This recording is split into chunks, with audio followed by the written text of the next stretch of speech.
আসসালামু আলাইকুম। একাদশ ভর্তি 2025 প্রসঙ্গে কথা বলছি। দেখো, কলেজ ভর্তি আবেদন কি করেছো? অনেকেই করেছো, অনেকেই করো নাই। তাদের সবার উদ্দেশ্যে বলবো, তোমরা সবাই কলেজ ভর্তি আবেদনটা করবা এবং 11 তারিখ পর্যন্ত যে সময়টা দিয়েছি এর মধ্যেই করতে হবে। সেই সাথে 4টা টপিক নিয়ে কথা বলবো।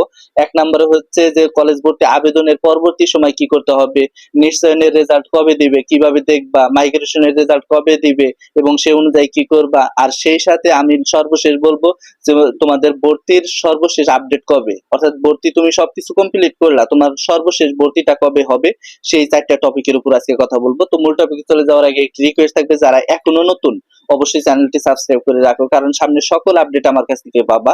তো শুরু করা যাক। দেখো, অনেকেই আবেদন করো নাই, তারা অবশ্যই আবেদন করে নাও। দেখা যায় যে অনেকে বোর্ড চ্যালেঞ্জ রেজাল্টের জন্য অপেক্ষা করতেছো, ভাবতেছো যে আমার রেজাল্ট খারাপ হয়েছে, 4.44 এসেছে বা এরকম রেজাল্ট এসেছে, আমি 4.50 নিচে ভর্তি হতে পারতেছি না, সেক্ষেত্রে আমার রেজাল্ট দিক তারপরে আমি ভর্তি হবো, এমনটা করা যাবে না। তোমাদের 11 তারিখের মধ্যে আবেদন করতে হবে। যারা ফেল থেকে পাস করবে তারা শুধু 13 এবং 14 তারিখে আবেদনটা করবে। এখন আবেদন সবাই করে নাও, কোনো সমস্যা হবে না। আর সেই সাথে বলবো যে বোর্ড চ্যালেঞ্জ বা তোমরা যে আবেদন করেছো, কলেজ ভর্তি যে আবেদনটা করেছো, এই আবেদনের পরবর্তী সময়ে কি করতে হয়, অনেকেই কিন্তু জানো না যে এই আবেদনের পরবর্তী সময়ে আমি কি করব। দেখো, পরবর্তী সময় অবশ্যই রেজাল্টের দিকে লক্ষ্য রাখা। কোন রেজাল্ট? নিশ্চয়নের রেজাল্ট। তোমার নিশ্চয়নের রেজাল্ট কবে দিবে, অর্থাৎ প্রথম পর্যায়ে তুমি যে আবেদনটা করলা, সেক্ষেত্রে তোমাকে অবশ্যই যে কোনো একটা রেজাল্ট জানাবে যে তুমি 1 নাম্বার, 2 নাম্বার বা 10 নাম্বার কলেজে চান্স পেয়েছো। এই 10 নাম্বার কলেজে তুমি কনফার্ম করবা কিনা, এটাই হচ্ছে নিশ্চয়ন। যদি কনফার্ম করে দাও তাহলে কিন্তু ওই কলেজে ভর্তি হতে হবে। এখন তুমি যদি কনফার্ম করো তাহলে কিন্তু দ্বিতীয় মেধা তালিকায়, অর্থাৎ দ্বিতীয়বার আবেদন করতে পারবে না। তোমার জন্য একদম ক্লোজ হয়ে গেল, ওই কলেজটাই তোমার জন্য সীমাবদ্ধ। এখন অনেকেই দেখা যায় মাইগ্রেশন অন করে রেখেছে। মাইগ্রেশনের রেজাল্টটা সাধারণত কবে দেবে? 25 তারিখে মাইগ্রেশনের রেজাল্ট দিবে, অর্থাৎ প্রথম পর্যায়ের ক্ষেত্রে 25 তারিখে মাইগ্রেশনের রেজাল্ট দিবে।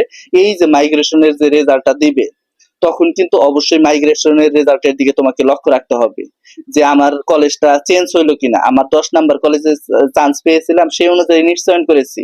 এখন পরবর্তী যে মাইগ্রেশন যে রেজাল্ট আছে, 1 নাম্বার কলেজেও আমি চান্স পেতে পারি। এমনটা কিন্তু হয়ে থাকে এবং প্রতি বছরই কিন্তু হয়। অর্থাৎ কলেজ কর্তৃপক্ষ তারা ভুলবশত তারা 10 নাম্বার বা 8 নাম্বার বা 6 নাম্বার কলেজে তোমাকে চান্স দিয়ে দিবে। পরবর্তী যখন মাইগ্রেশনের রেজাল্ট দিয়ে দিবে, তখন কিন্তু তুমি 1 নাম্বার কলেজে চান্স হওয়ার সম্ভাবনা সর্বোচ্চ থাকবে এবং অনেক শিক্ষার্থী, অ্যাভেলেবেল শিক্ষার্থী, তারা কিন্তু এই মাইগ্রেশনে সফল হবে এবং 1 নাম্বার কলেজে তারা চান্স পেয়ে সেখানে ভর্তি হয়ে যাবে। এখন ভর্তি প্রক্রিয়া সর্বশেষ হচ্ছে ভর্তি প্রক্রিয়া। এখন ভর্তিটা কবে? আমি বলবো আজকে কালকে না, এমনটা নয়। ভর্তি প্রক্রিয়া হচ্ছে 7 থেকে 14 সেপ্টেম্বরের মধ্যে। অর্থাৎ তুমি নিশ্চয়ন করেছো, কনফার্ম করা, অর্থাৎ কনফার্ম করাই হচ্ছে নিশ্চয়ন করা। যখনই নিশ্চয়ন করে রাখবো অনলাইনে, তখনই তোমাকে ভর্তি হতে হবে।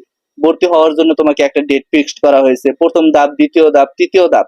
যারাই চান্স পাবে না কেন নিশ্চয়ন করবে। নিশ্চয়ন করার পরে 7 থেকে 14 সেপ্টেম্বরের মধ্যে সেই কলেজে গিয়ে সব কাগজপাতি জমা দিতে হবে, তাহলে কিন্তু সে ভর্তির জন্য একটা যোগ্যতা সম্পন্ন করলো এবং সেখানে ভর্তি হওয়ার একটা চান্স পাবে। এটাই কিন্তু সকল শিক্ষার্থীর ক্ষেত্রে প্রযোজ্য।